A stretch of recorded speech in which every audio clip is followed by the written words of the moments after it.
at that point in time, you will not say your life is balanced. So you must know that if you want to pursue your goals, you want to achieve your ambition in life, you must know that there are times that things are not going to be balanced. And you should have that at the back of your mind. Because why a lot of people get distracted is when they now see that some part of their life is suffering. They will not feel like, no, I can't handle it. Everything. You must know that it must not always be balanced. But the ability for you to always know how to prioritize the one that should come first, like we already established the last time I came here, your health should come first. So every other thing should take the back seat, right? So when you know that your health is already prioritized, and then probably your family, and then whatever other thing you are picking up should be something that, okay, is just like when she was studying, she knew it was not going to take so much time, that she was still going to get her certificate and come back to nurturing her children. All right? But you see some women, they want to build an empire. And building an empire is going to take you years. So when you embark on such journey, you are going to definitely not raise the kind of children that you should raise. And so that's why I said that life is not balanced. And so I disagree with people saying that you have to balance your life. You have no, it cannot always be balanced, but you just have to have it at the back of your mind that whenever you are doing a heavy project that demands your time, your finances, it's just for a while. And then you make sure you keep at it, go hard at it, and then so that you can finish up on time and then go back to your life. Okay, so how do you set that boundaries? Last week we talked about burnout. How you notice, recognize it, and then you start working on it to snap out of it. So how do you now? You want to balance and it's not balancing, or you want to balance this one, I just said and this one is falling apart. That is why I just said that. How do you set that boundary? For instance, you want to pursue your career, you want to become a doctor. You want to have that doctorate degree. And you have kids. The other one is 1 year old, the other one is 3 years old. They're always mommy all the time. And you have a husband to also cater to. You have a family, your mommy, your parent, you have a lot on your table and you work. Or whether you're working from home or you have anywhere you go to. How do you set that boundary? I say, this time is for my work. This time for my husband. From 8 p.m. and 12 midnight is for my husband. From 1 to 2 is for my... How do you do that? Like juggling? Well, there is no one size fits all for everybody. Exactly. Because my husband is not your type of husband. Of course. My kids are different from your kids. True. So you have to first of all understand your home. Like she said that her husband always help her. You might be married to a man that is not always available. Okay, and so you just know that, my husband is not going to be there for me. And that will not determine the next step you will take. If you will wait, like some women, we wait till their kids are a bit grown. Do you understand? It all depends on your age too. If you are quite young and you know that, okay, I can delay this thing and wait till my children get to a certain stage, and then you can as well take it further and say, okay, when I get to 35 and you so that's why I said there is no one size fits all. It all depends on your personal life, your age, your children, but at the end of the day is making sure that you don't let go of that ambition. That is the most important thing. Whatever decision you're taking as a person, because just like it says, your ambition is the essence of life. Because when you finish raising your children and your children are all grown, what becomes of you? Yeah. So while you are taking that decision to make sure that you want to raise your kids, which is very, very good, you must also not let go of your ambition. So that's where you now put yourself together and tell yourself that, okay, once my kids get to so stage, I will take up this task. Or if you know that, okay, there is a way you can start it, because I know that these people's PhD something, it's not small that they used to do it. I bet they need to maybe some because we want to. Shebi is not like you will go like hard like that. No, you have to go hard, because if you do it gently, how many years does it take, Biko? It should be a minimum of 3-4 years. Okay. As if you are fast. Mm-hmm. Okay. But if you are not, you may do it 10 years, 20 years, forever. If you're fast, like with your finance or with fast. your work, because With your PhD work. is most of all writing your thesis. You don't need to go to class. Go for classes. The class work is just 1 year, maximum 14 months. Okay. So the interesting. bulk of the work is writing your thesis.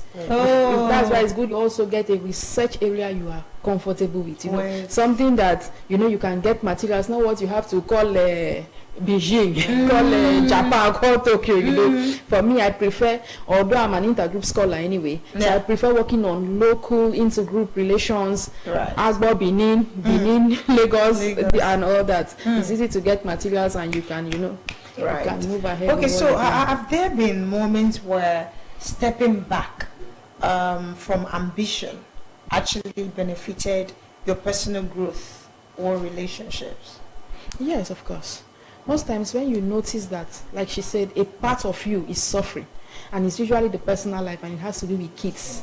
If not for the fact self that I'm a nocturnal person, I'm actually awake all night, I don't think it would have been possible. You are Because awake. So when do you sleep? when they go to school, when my Okay. kids go to school, as a lecturer, you don't go to work every day. Every day. Maybe twice a week, at most 3 times a week. Right. Sometimes I go once a week. If I'm able to fix my lectures in a day, I won't go out. That's when I take my time to maybe rest, so I don't burn out, Right. cool off, and do other things before the return. Of course, we've all sacrificed ambition at one point or the other. If not, maybe we won't be married today. Yeah. You may pick up Right. your computer and your husband is saying, "I want to drink pepper soup." You have to drop the laptop first. Go and cook. Yeah. Make the pepper soup. Abi. So you must sacrifice. Like I said, is defining what is most important to you, what would give you the most happiness, and that's all that matters. So how do you deal with the guilt that sometimes comes from choosing personal time and over productivity? How do you do that? Deal with that guilt? Simple. Now a little bribe here and there. A little bribe. A Where little is the bribe coming from? It's coming from me. I can tell the kids, okay, fine, I know I've not been around this week, so I'm taking you out on Saturday. Let's go and buy ice cream. Let's go and, see what I just bought for you. I bought you a new shoe. But deep down inside my mind, it's because I wasn't around, though. I was in Oka from morning till night. So, it's just a little bribe here and there. If it's my husband, I know what to do, to make him happy. It's just about knowing what to do to make them forgive you for those times that you are out. You have Does to be away. that work for you too? Yeah. I also do that. Like I said, when you embark on a particular task that has taken your time and all of that. But for me, when I come back, first of all, I will take care of myself. I want to talk about that thing to yourself. Okay. I take care of myself. I'll tell everybody, please just allow me. Let me sleep. I'll lock my door and sleep. And then when I have taken care of myself first, I will not say, hey, you people, what do you want? Let's talk. You understand? But there is always that time to make up for the time that you've not spent with your family. And just like I've mentioned before, that the balancing thing is you just making up for the areas that has not been attended to for a very long time. I remember when she was so much into wrapping up with her school, the content creation part, she was not really there. Right. I should not say it. No, you can say it. Yes, you can be an all-rounder. Take a break. I remember immediately she just got her the way she now started showing up online, as in the content creation game just changed. Wow. And in fact, after she got her certificate, she now even took a content creation course. I'm like, babe, be coming down. You understand? So I just like we have mentioned, it is about whenever you are attending to one, does not mean that when you say you are all of these persons, it means that you are attending to every part of that your life at that particular time. Because if we just put it out there and say the way you just mentioned everything now, you said it's intimidating. She do not acquire everything once. You understand? Because we need to just put this out there. So that the younger people will not look at us and just say, how am I going to just You have to state it that it is that as I am trying to achieve this one is a bit lagging behind, right? So, and that can now guide you to know that whatever you want to achieve, whoever you want to become, is by taking one step at a time. So while you are trying to make sure you raise your children, there are just little things you are, like being a content creator is very demanding. And if you know that, like, that's why I said that this thing is not one size fits all. Right. If you are not earning money from you are not earning a living from content creation, there's a way you handle it. You not. You know you have another job that pays you, or maybe you are just trying to build something on the social media space. So you are going to go at a slow pace compared. So you must understand your own self and understand that, so that you don't put pressure on yourself. So when other people that are showing up every second because they are earning money from the net, you tell yourself that my own, I'm not doing it for that purpose. Maybe sometime in the future, yes, I will. But for the now, this is where I am. And that's why I keep saying that life is in phases. It's in phases. And it's in seasons. Just understand your season and know that. Don't copy another person's own. Don't copy. I always say be inspired, but don't compare yourself. And just know that you can say, oh, I want to be like this person. And where we make mistakes is that these people did not just arrive there. Like she said, it took her like how many years to get her PhD. And if you just look at her and say, oh, right now I want to get my PhD, you did not even ask questions. And the next you just want to go and get the form, and that's why some people, they will get it and they will never finish it. So I feel like you have to plan yourself, understand what you are getting yourself into, look at what you already have going on in your life, because maybe the person that went to go and get PhD does not even really have much, but you already have a lot that you're handling. You now want to just go and jump in because you want to also be addressed as a PhD PhD holder. All right. In case you just joined us, we're talking about balancing ambition and your personal life. And I have with me the chairperson, Isugu South Local Government Area, Mrs. Abigail Warren, of course, Dr. Faith Iboka, lecturer at Dennis Sodibo University. Just like you said, Mrs. Abigail, that we should be inspired and not copy. Just be inspired. Yes, you can say, I want to become a doctor, just like I said to myself now on this table, on this couch, that I want to be a doctor.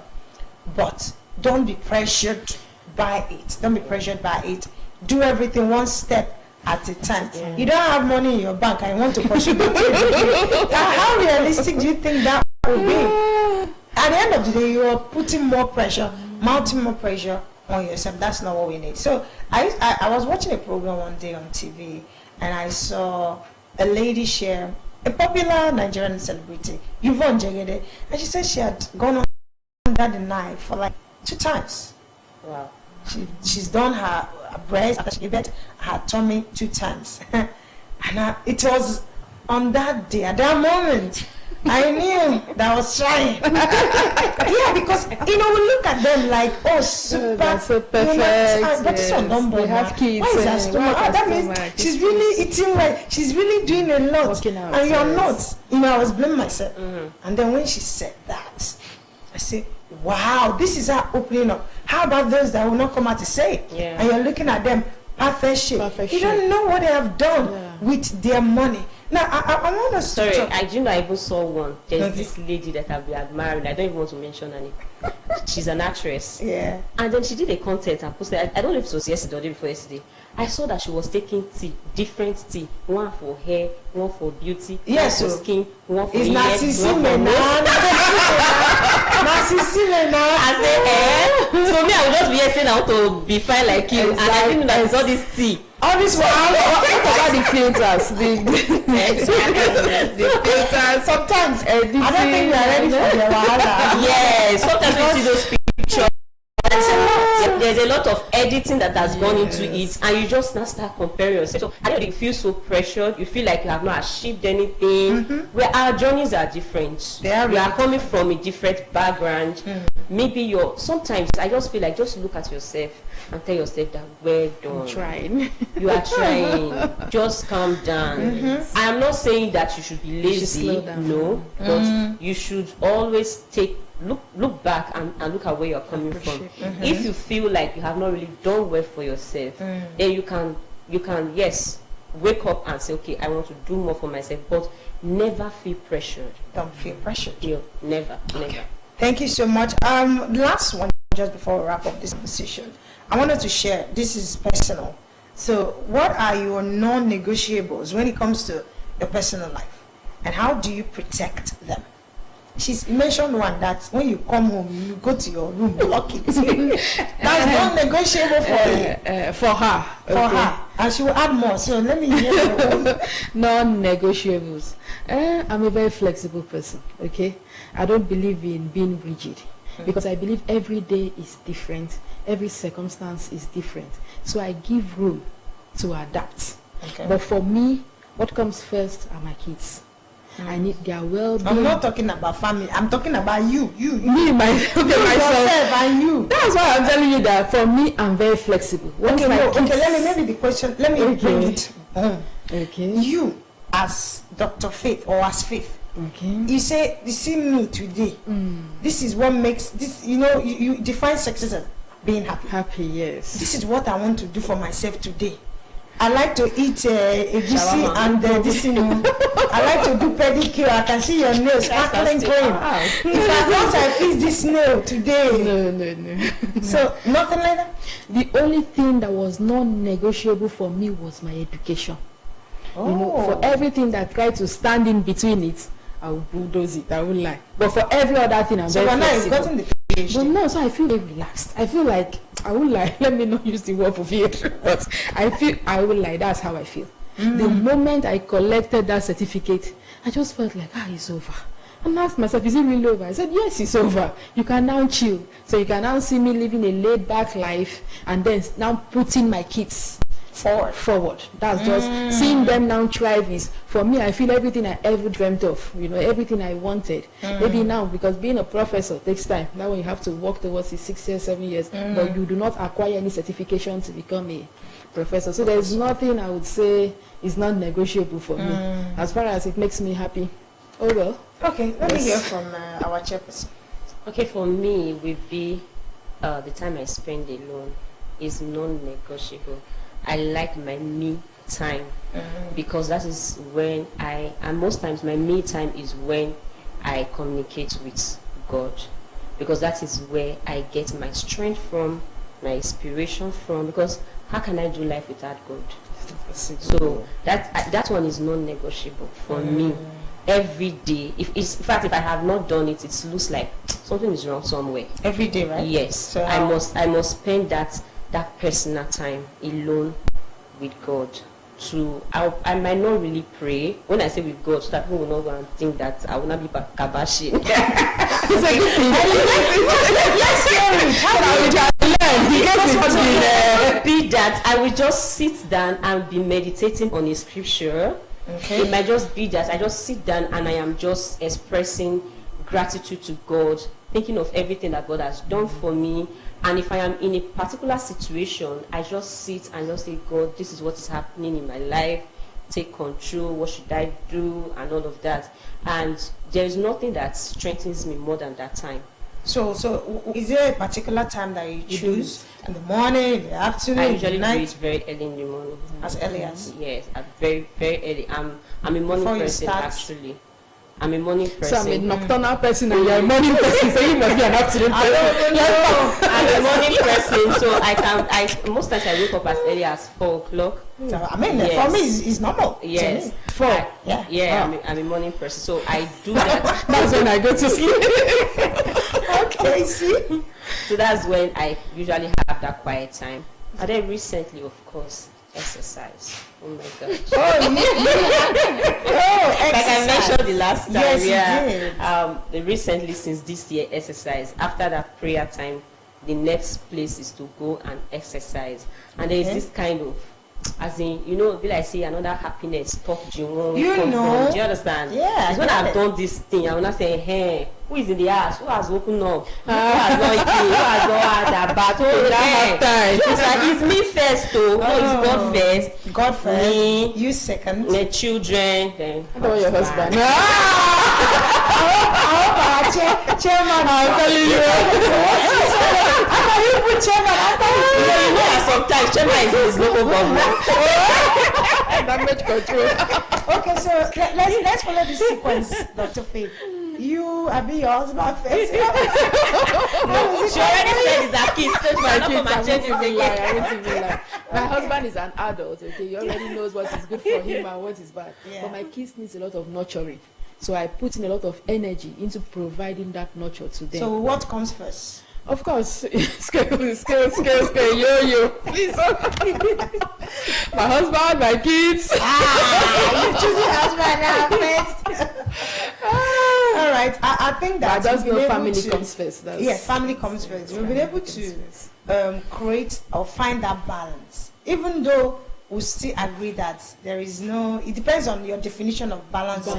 So you create your own balance. Yeah. So there is no definition of this is how it must be for a woman, for a man, or in a home, for an ambitious woman, non-ambitious woman. Some people are housewives. And you cannot say because they're housewives, they're not balancing. They are not ambitious. Yeah. That's not for me. That's not correct entirely. So I believe that our viewers have learnt from us this morning that. I didn't say my own. Nobody asked me, so maybe I'm a host. Let me ask you. I'm a co-host. I don't have that relative, so please. What are your non-negotiables? Yes, I like that. Okay, I'm on this spot. Yes. Okay, my non-negotiable, like she said, is my me time. I'm easily irritated. Like I don't like stress. So if once my sensors stress, once the level is going up, I'm already scattered, as it were. So I like to prioritize my myself. You wake up, you do your. Of course, I like to wake up. But sometimes I wake up with so many things bothering me, and I'll sit there. Instead of me to start talking to God, sometimes it's very difficult to start talking to God, and you're just sitting still. When the heart is you're not thinking. That's a quiet time. Your heart is communicating with you. But my heart is heavy. I want you to God sees your heart as well, because even while that your heart is heavy, maybe your heart you're saying, how am I going to do this? God answers our thoughts, So even while you are in that your still or calm state, in as much as you have that, you are not in a very noisy place. You are calm, but you are just like thinking about everything that is happening in life. You are still. So, but me and you, is like two one. It is God, me, and husband. Like you said, the husband is an adult. So of course, he can. He's supposed to. He's supposed to be taking care of me. If you have a man, his real talk. We invite a man to ask these questions. I will ask him which one is for you. The table is let's see. All right, thank you so much. We're speaking with the chairperson, Isuka South Local Government, Abigail Owori. Thank you so much. She's my co-host for today. She's not my guest. She's my co-host for today. And it was so good doing this with you. And I wanted to do this more. All right. And today we have, in fact, our guest. She is Dr. Faith Iboka, a lecturer at the Dennis Osadebe University. She's an all-rounder, and she's glowing. And we say more grease your elbow. Thank you so much. All right, we'll take a quick break. And when we come back, it should be a wrap for Morning Ride Tuesdays edition. Stay with us.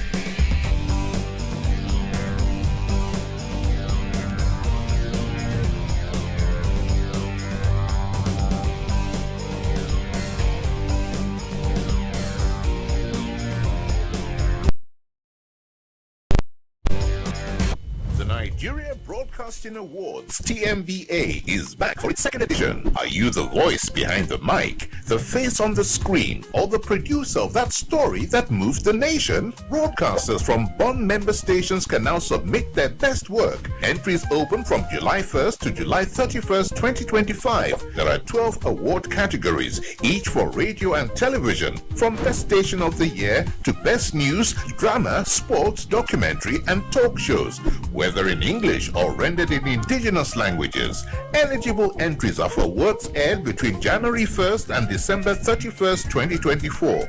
Do you have what it takes to be named Presenter of the Year, Reporter of the Year, Newscaster of the Year, or Channel of the Year? Then visit www.tmbaawards.ng on how to submit your entries. The Nigeria Broadcasting Awards, celebrating excellence.